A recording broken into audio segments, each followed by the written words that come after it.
The royal palace on the galactic capital world was like no other place Ethan had ever seen. Its ceilings were so high that clouds formed near the top, and shimmering lights moved along the walls like slow streams of stars. Alien nobles of every kind walked through the marble-like halls. Some were tall and silver-skinned, others short and covered in fur, and some floated without touching the floor. It was the gathering for the annual Royal Cultural Exchange, a day where the galaxy's most important leaders met to share traditions, stories, and history. Ethan was there as one of Earth's new diplomats. Humans had only been part of the Galactic Council for 8 years, and most species still didn't know much about them. He had been trained to answer every kind of question about Earth's history, languages, foods, and even strange human habits. But nothing in his training prepared him for what he was about to hear. He had been speaking with a group of delegates when she walked in, Princess Lyria of the Thalvan Empire. She was young, tall, and graceful, with pale blue skin that shimmered faintly in the light. Her silver hair was braided with small crystal beads that caught the glow of the chandeliers. Her deep violet eyes seemed to study everything at once, sharp but curious. She was known for asking unusual questions, ones no one else dared to. "You're one of the humans, yes?" Lyria asked, stepping toward Ethan. Her voice was soft, but carried a weight that made others turn to listen. "That's right, Your Highness," Ethan replied with a polite bow. "It's an honor to meet you." She tilted her head slightly, her expression thoughtful. "I've heard something interesting about your kind." She glanced at the small group around them, clearly enjoying the attention. "They say humans cannot reproduce year-round, that your biology only allows it during certain seasons." The words were spoken without any malice, only the same tone one might use to ask if Earth had 2 moons. But the moment she said it, the nearby alien nobles began to murmur and exchange amused looks. A few even chuckled under their breath. Ethan straightened, unsure if he'd heard her right. "Actually, Your Highness, that's not true at all," he said, keeping his voice calm. Lyria raised an eyebrow, her eyes glinting with interest. "No, but it is common knowledge among my people. We have detailed records on many species. Humans are, how do you say, seasonal breeders." The laughter from the surrounding guests grew louder, though they tried to hide it behind their hands or cups. Ethan felt heat rise to his cheeks. Not from embarrassment alone, but from the realization that this misunderstanding could make humans look weak or primitive in the eyes of the council. "We don't have a breeding season," Ethan explained. "Humans can reproduce at any time of the year. We've survived in deserts, Arctic regions, rainforests, and space stations. Our biology doesn't limit us like that." Lyria's lips curved into a small, almost playful smile. "Then prove it." The room went silent. The other guests stopped whispering, waiting to see what would happen next. Ethan blinked. "Prove it?" "Yes," Lyria said, stepping closer. "Words are easy, but the galaxy respects evidence. If what you say is true, then demonstrate it to the court." It was only then that Ethan realized she wasn't trying to insult him. Her tone held no mockery, only genuine curiosity. Still, the challenge had been made in front of dozens of influential people. If he walked away, it would look like humans were hiding something. "Very well," Ethan said slowly. "I'll provide the proof you're asking for." Lyria's smile widened slightly, but her gaze was still sharp, as if she were measuring him. "Good. I look forward to seeing how you do it." The conversation ended there, but the echo of her words seemed to follow Ethan for the rest of the night. Later that evening, Ethan stood on a balcony overlooking the glowing city. The palace gardens stretched below, full of strange alien plants that moved as though they were breathing. He took a slow breath, trying to think. This wasn't just about biology. It was about perception. If one of the most respected princesses in the galaxy thought humans had a limitation like that, it meant others probably did too. And in politics, perception could be as powerful as fact. As he thought, a soft voice spoke behind him. "You seem troubled, human." Ethan turned to see a Thaelvan servant, an older man with silver markings on his face. "Just thinking," Ethan replied. "Your princess." "She's curious," the servant smiled faintly. "Curious is one word for it. She asks the questions no one else will. Many find it uncomfortable. But she means no harm." "It's not harm I'm worried about," Ethan said. "It's the fact that everyone heard her and now they'll talk. Humans are still new here. If they think we're somehow less capable, then you must change their minds," the servant said simply. "And if I know the princess, she'll give you the chance to do so." Ethan nodded, though his mind was still turning. The next day, the whispers had already spread through the palace. Every corridor seemed to have someone mentioning the human and the princess. Some repeated her question. Others laughed about how humans might be too fragile to match other species' adaptability. By midday, Ethan received an official summons to the princess's private audience chamber. When he entered, he found her seated in a tall, elegant chair made of dark metal and crystal, her long dress flowing like liquid silver over the steps. "You came," she said with a small nod. "Good. I was hoping you would." "You asked me to prove something," Ethan said. "And I intend to." Lyria leaned forward slightly, resting her chin on her hand. "I'm curious to hear your plan." "You'll get more than just words," Ethan replied. "I'll show you records from human colonies in different climates, proof of births throughout the entire galactic year. I'll include genetic studies, medical data, and historical accounts. And if you want, you can speak to human scientists directly." Her eyes lit up with genuine interest. "That would be fascinating. But I want this to be more than a private matter. If you truly wish to clear this rumor, then we should present it to the royal court." Ethan hesitated. "The whole court?" "Yes," she said. "In 3 days, the Unity Festival begins. Every major leader and scholar will be there. It will be the perfect stage for your proof." He could see now that she wasn't trying to embarrass him. She was giving him an opportunity. "All right," Ethan said finally. 3 days. As he turned to leave, Lyria called after him, her voice carrying that same curious glint he had seen in her eyes the night before. "I'm looking forward to learning more about humans, Ethan. Perhaps you will surprise me?" Ethan allowed himself a small smile. "Count on it." He left the chamber knowing that this was no longer just about answering a question. It was about showing the galaxy what humans were truly capable of. And for that, he would not fail. The 3 days before the Unity Festival were not peaceful for Ethan. From the moment he left the princess's chamber, word of their exchange spread even further. Palace staff whispered about it in the corridors, alien merchants in the city mentioned it in markets, and delegates from other worlds made small jokes when they passed him. It wasn't cruel, but it was constant, and it reminded him of how quickly a rumor could shape the way others saw his entire species. Humans had worked hard to gain a place in the Galactic Council. They were not the most advanced race, nor the strongest, but their adaptability had impressed the right leaders. Still, they had enemies, species who saw humans as newcomers who didn't belong among the galaxy's old powers. This misunderstanding about reproduction gave those critics a new tool to use against them. Ethan knew this was more than just a scientific misunderstanding. In the galaxy's complex political world, biology often became a way of measuring strength. A species that could reproduce year-round was seen as capable of quick population recovery after disasters or wars.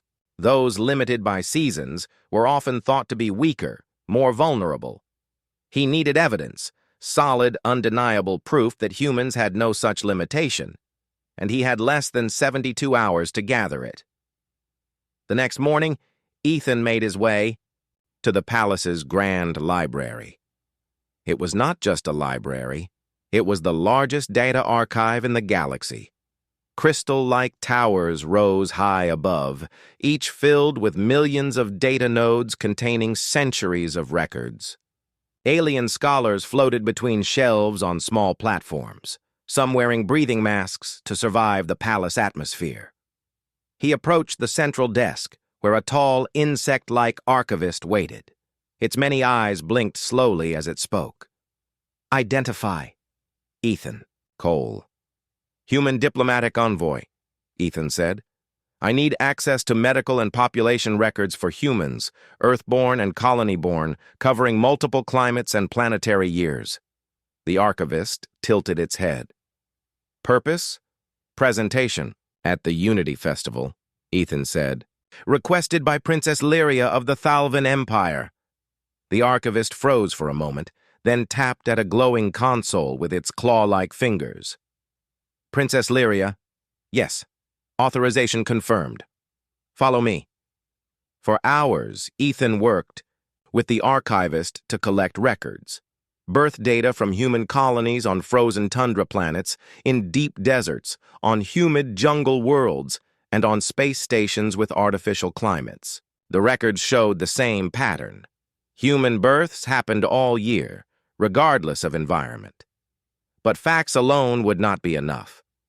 The Unity Festival was not a quiet science meeting. It was a grand stage where worlds tried to outshine each other. Data had to be presented in a way that caught the audience's attention, and that meant he needed help. That evening, a messenger arrived at his quarters. The Thalavan royal crest was stamped on the note. "Ethan Cole, meet me in the observatory. At the 9th bell, I have something for you." Princess Lyria. The observatory was a vast open dome at the top of the palace where the stars above the galactic capital could be seen without city lights blocking them. When Ethan entered, he found Lyria standing by the railing, her gaze fixed on the swirling nebula beyond the planet's orbit. "You came," she said without turning. "You asked," Ethan replied. She looked at him then, her violet eyes reflecting the starlight. "I hear you've been in the archives." "I've gathered all the proof we'll need," Ethan said, "but we'll have to make it more than just numbers." Lyria smiled faintly. "Good, because the Unity Festival is as much a performance as it is truth. The people remember what moves them, not only what you tell them. You'll need a story." Ethan frowned slightly. "A story?" She stepped closer. "Yes.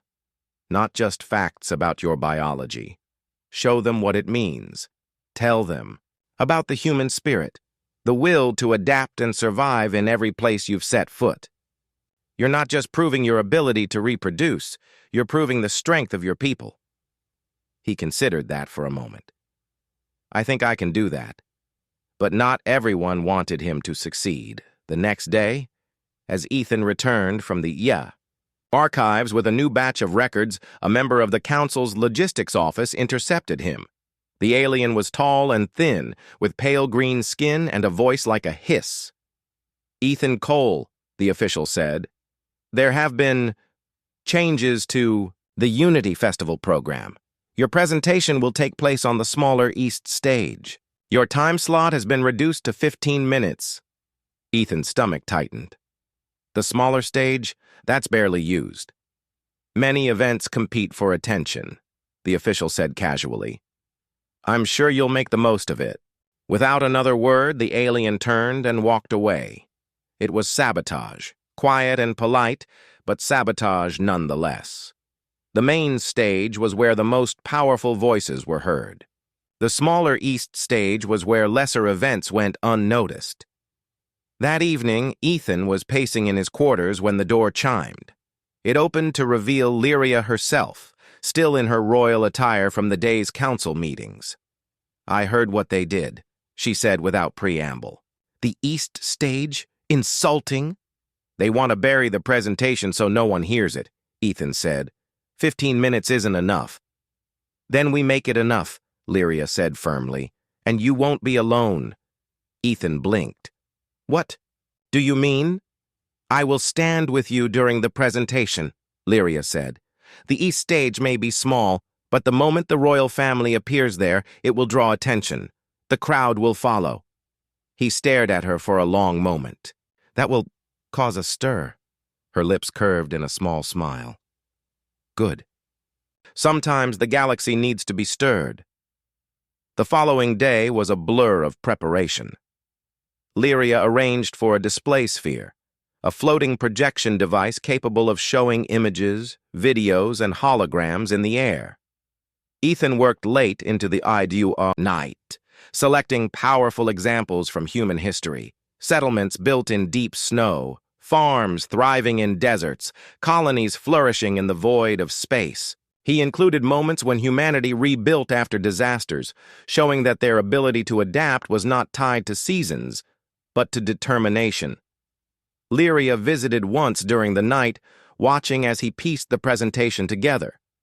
"Your people are different," she said softly, studying a hologram of a human family on a frozen world. So fragile in some ways, yet so persistent. "Fragile doesn't mean weak," Ethan said. "We've learned to survive by making the most of what we have. That's what I want them to understand." She nodded. "Then let's make sure they do." When the day before the Unity Festival ended, Ethan found himself standing again on the observatory balcony looking at the stars. Somewhere beyond them was Earth, a small blue planet that most of the galaxy barely thought about. And yet, tomorrow, he would stand before leaders from across hundreds of worlds with a princess at his side to prove that his species was not as small as they seemed. And as the night stretched on, he knew one thing for certain. This was no longer just about a question the princess had asked. It was about changing the way the galaxy saw humanity. The morning began like any other. But there was a strange tension in the air of the Orbital Academy. Whispers passed quickly through the halls, carried from one group of students to another. The gossip traveled faster than the station's comms, but no one knew exactly what it meant. Ethan noticed it the moment he stepped into the main corridor. Groups of students huddled together, their eyes darting toward the massive windows overlooking space. Their voices were hushed, but the occasional word reached him. "Warship. Royal Crest. Valori Empire." He didn't stop walking. The Valori Empire was one of the galaxy's most powerful forces. He had heard of them, like everyone had, but they had nothing to do with him. Still, the unease in the air was impossible to ignore. Then, as he entered the main learning chamber, he saw it. Through the wide viewport wall, something enormous hung in the void. It wasn't just a ship. It was a moving city of metal and light. A black and gold hull stretched for miles with massive fin-like structures glowing faintly along its sides. Its sheer size made even the station look small. Dozens of escort ships surrounded it, forming a protective shell. The class had forgotten about their studies. Everyone was pressed to the viewport glass, talking in excited bursts. "That's the Imperial Dawn," one alien cadet whispered, his scales shifting colors in awe. "It's the Empress's flagship. I've only seen it in holodocs." "What's it doing here?" another asked. "This is neutral territory." A deep hum rolled through the station as docking clamps began to engage. The lights dimmed for a moment. Minutes later, the Academy's headmaster arrived, his normally calm demeanor replaced by something close to nervousness. "All students, remain in the hall," he ordered. "You will be silent and respectful. Do not speak unless spoken to. This is a matter of the highest importance." The room quieted almost instantly. Even the usual troublemakers kept still. Then, the doors at the far end opened.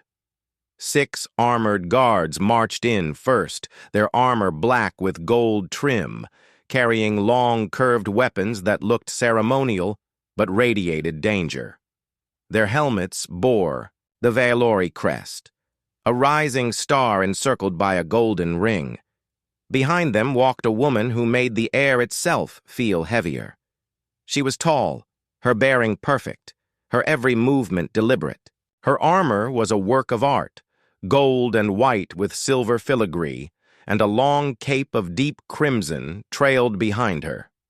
Her hair, black as space, was pulled back, revealing eyes that glowed faintly with an otherworldly light. The moment she entered, the alien students stepped back, bowing their heads instinctively. A ripple of unease and awe passed through the room. She didn't glance at anyone else. Her eyes locked on Ethan immediately. The guard stopped at the center of the hall. The woman crossed the remaining steps and stood before him. The silence was absolute.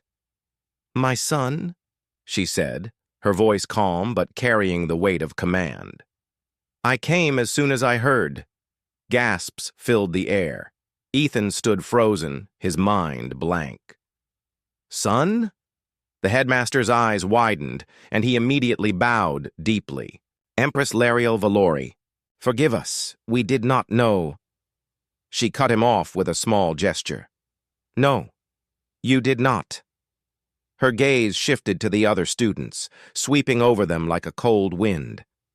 "And in your ignorance you allowed this place to become a den where my heir was mocked and harmed." Her words hit harder than a shout. The bullies who had tormented Ethan now looked pale, their eyes wide. She turned to one of her guards. "Bring me the recordings." The guard produced a small device and pressed a control. Above them, in mid-air, hollow footage began to play. The scenes were clear. Ethan being shoved during training, tripped in combat drills, mocked in the cafeteria. The laughter of the bullies echoed from the recordings. Murmurs rose around the room as the truth became undeniable. The Empress's eyes hardened. "You will identify these offenders." The headmaster's voice trembled slightly. "Yes, Your Majesty." One of the bullies, Jex, stepped back, his tail flicking nervously. "We didn't know—" The Empress's gaze snapped to him, and he froze. "You did not need to know who he was," she said sharply. "You needed only to know that he was your fellow student. And still, you chose cruelty." Two guards moved toward Jex and his closest friends. Without a word, they were escorted out of the chamber. The Empress turned back to Ethan. Her expression softened, slightly. "Come, you do not belong among those who see you as less." Ethan hesitated. She extended her hand, and though his mind swirled with questions, he stepped forward. The walk through the academy was unlike anything he had ever experienced. The corridors, normally filled with noise and chatter, were silent as the Empress led him out. Students and staff pressed themselves to the walls, bowing as she passed. When they reached the station's main docking bay, Ethan finally saw the flagship up close. Its surface shimmered with a faint energy shield, and the massive open hangar seemed large enough to fit entire freighters inside. A small shuttle waited for them. As they boarded, Ethan sat across from the Empress, the hum of the engines surrounding them. "You have questions," she said simply. "A few," he admitted. She studied him for a moment. "You are my only child. When your father died, I placed you here for your safety. The enemies of the Empire would use you against me if they knew. But now, they will know. The day has come when you must learn who you are." Ethan swallowed. "And who is that?" Her lips curved faintly.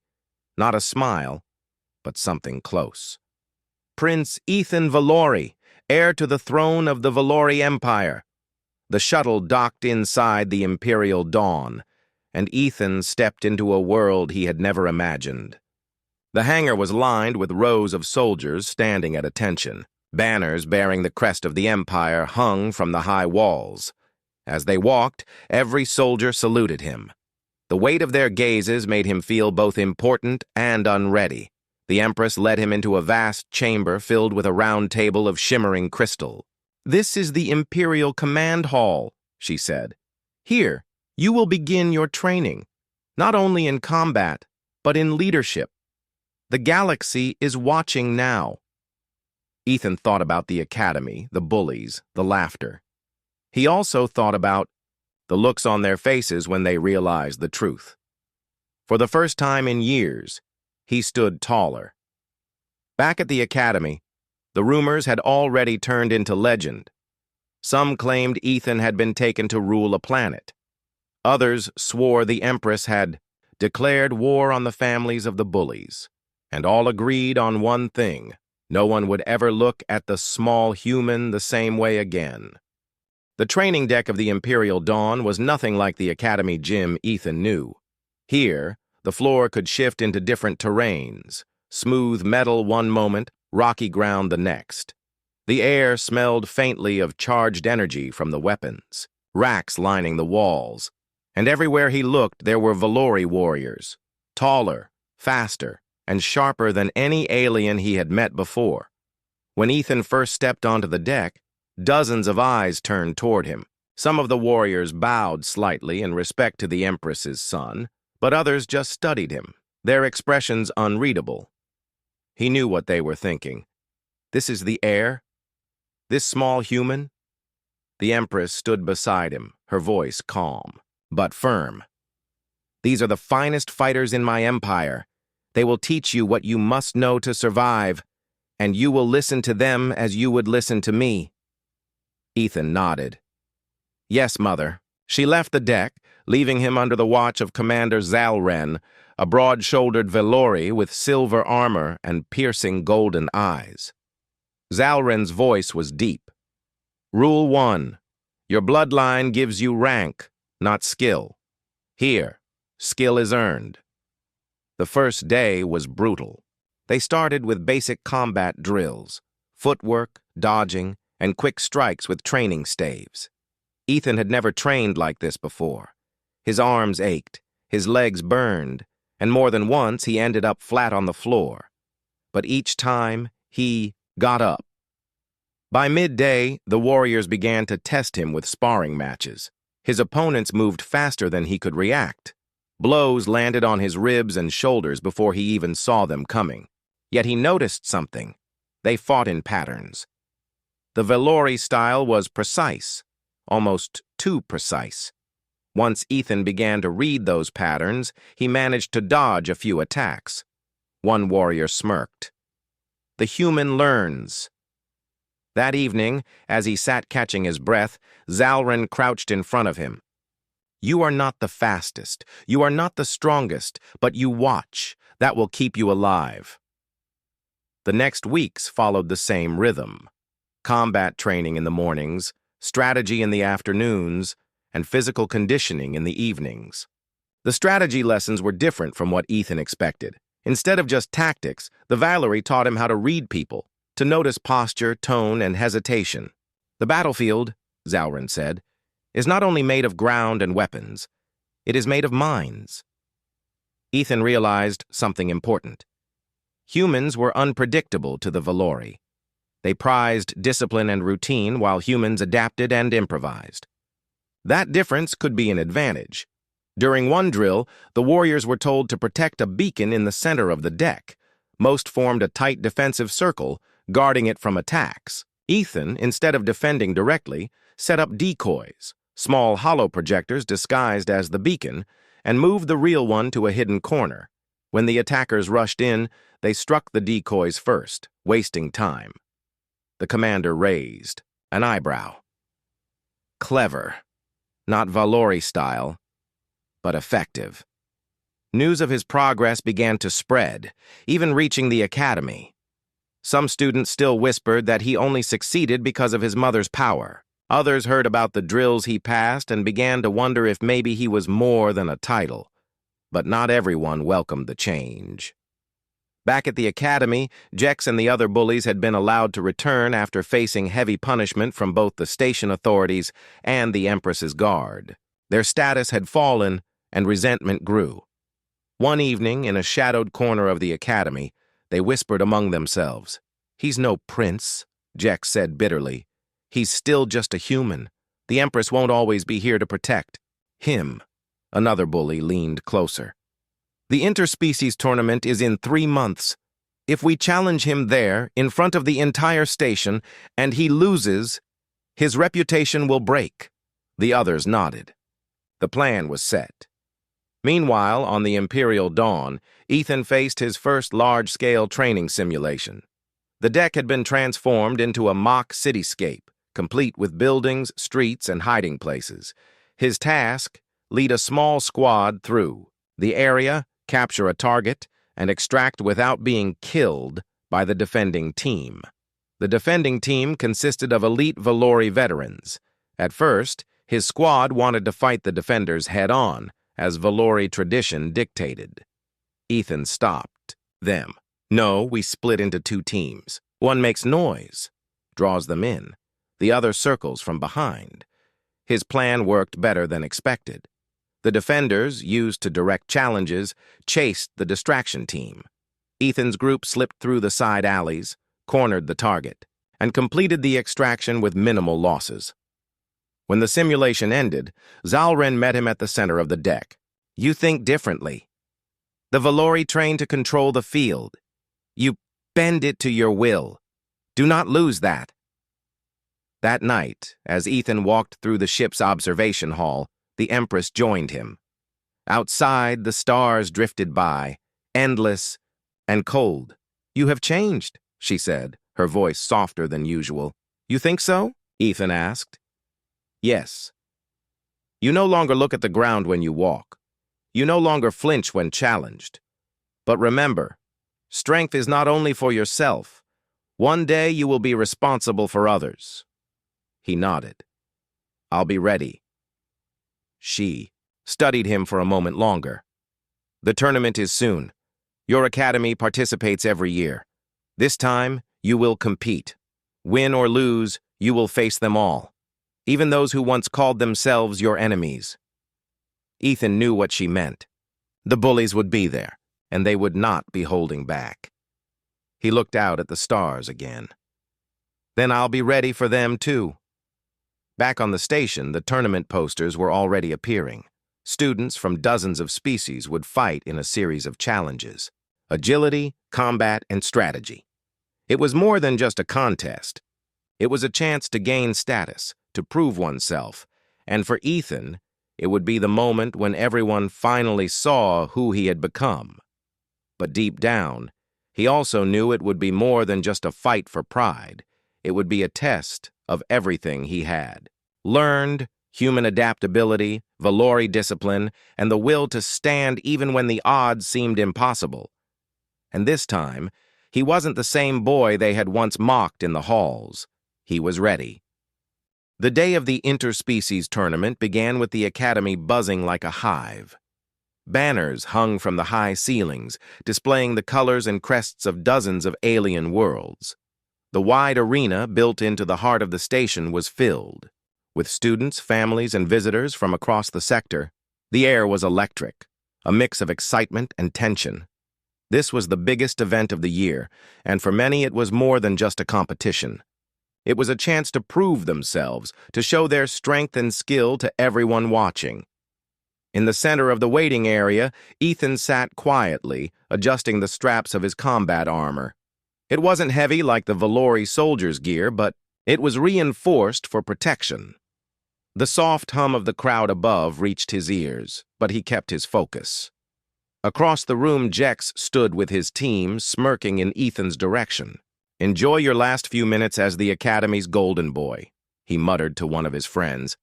Ethan didn't rise to the bait. He had learned enough to know that letting them see his anger only gave them power. Instead, he breathed deeply. Remembering Zalren's training, control the battlefield, control the fight. The first rounds of the tournament tested agility. Competitors raced through obstacle courses filled with swinging platforms, rotating barriers, and low-gravity jumps. Ethan's turn came, and he stepped onto the platform as the timer started. His movements weren't as fast as the insectoid students with extra limbs or the avian competitors with gliding wings, but he used his balance and focus to make up the difference.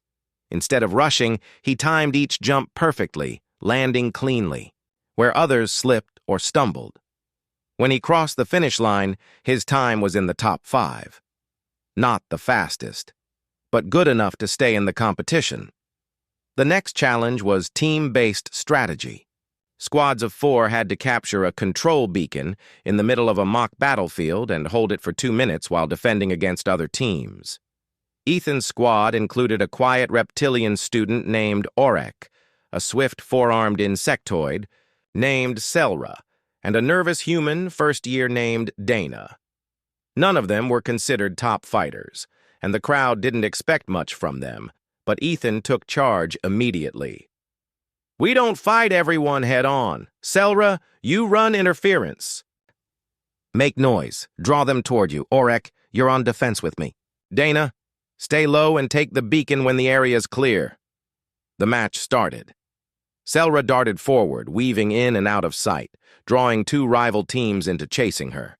Ethan and Orec used the distraction to slip around the back, taking out the few defenders left near the beacon. When Dana reached the beacon, she activated it and the team held position. Attacks came from all sides, but Ethan used the cover of the terrain, forcing their opponents into narrow spaces where they couldn't bring their numbers to bear. The clock ran down, and their team won the round, surprising everyone in the stands. Then came the final event, one-on-one combat. The rules were simple. Knock your opponent out of the ring or disable their armor's sensors with 3 clean hits. The crowd roared with each match, the sound echoing through the massive arena. Ethan made it through his first 2 matches by staying mobile, dodging heavy strikes and countering with precise hits. His unpredictability threw off even the most aggressive fighters. And then came the match everyone had been waiting for, Ethan versus Jex. The announcer's voice rang out. "In this corner, representing the Vylori Empire, Prince Ethan." The cheers were mixed. Some shouted in support, others muttered that he didn't deserve the title. And in this corner, representing the Academy's champion team for 2 years running, Jex of the Raxil clan, the crowd roared for Jex. He stepped into the ring, with his crystal-tipped horns glinting under the lights, a confident smirk on his face. The referee signaled the start. Jex lunged immediately, using his size and strength to try and overwhelm Ethan. His strikes were fast and heavy, forcing Ethan back toward the edge of the ring. But Ethan remembered Zalrin's lessons. Don't fight where they're strong. Fight where they're weak. Instead of blocking head-on, he sidestepped, letting Jex's momentum carry him forward. He landed a quick strike to Jex's side. 1 hit registered on the armor sensors. Jex growled and came in harder, his attacks more aggressive. Ethan ducked under a wide swing, sliding past him and landing a second.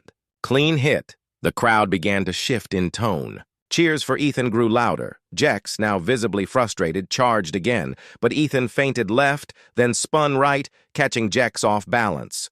With a final strike to the back of his armor, the 3rd hit registered. The match was over. The crowd erupted. Jex stood there, stunned, his chest heaving. For a moment, it looked like he might try to argue with the referee. But the rules were clear. Ethan extended his hand.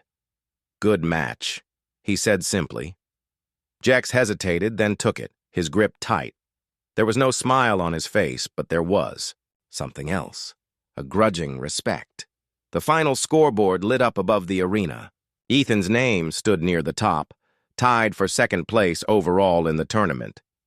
As he stepped off the platform, he spotted his mother in the stands. The Empress Lariel stood tall, her expression proud but controlled. She inclined her head, slightly in acknowledgement, a gesture that meant more to Ethan than any trophy. Students crowded around him, some offering congratulations, others simply curious. Dana and Selra grinned as they approached.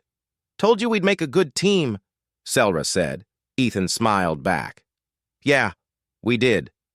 Later that evening, as the station lights dimmed to night mode, Ethan stood at the observation deck, looking out at the stars. The reflection of the imperial dawn gleamed behind him. The Empress joined him, her hands clasped behind her back. "You did well today," she said. "I didn't win," Ethan replied. "Winning is not always the goal," she said. "Earning respect is worth more, and today you earned it." He looked at her, a faint smile forming. "Even from them?"